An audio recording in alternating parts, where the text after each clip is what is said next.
இன்றைக்கி ஒரு டிஃப்ரெண்ட்டான ஆர்டர் எப்படி பண்ணுன்னு சொல்லிட்டு பார்ப்போம். நட்டலா வித் பிஸ்தா ஸ்ப்ரெட் வச்சு சொல்லி கேட்டிருந்தாங்க.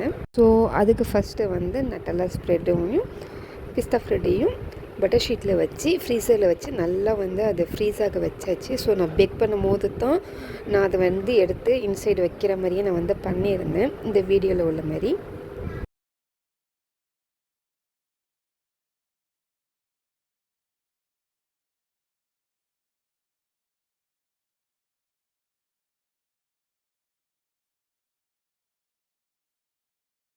அதுக்கப்புறம் இந்த ஒரு பீஸ் மட்டும் உங்களுக்கு நான் எப்படி இருக்குதுன்னு காமிக்கிறேன். இந்த மாதிரி தான் கஸ்டமரும் லைக் பண்ணியிருந்தாங்க. இந்தமாரி உங்களுக்கும் வேணும்னா டிஸ்பிளே உள்ள நம்பரை காண்டாக்ட் பண்ணி சீக்கிரமாகவே புக் பண்ணிக்கோங்க. தேங்க்யூ.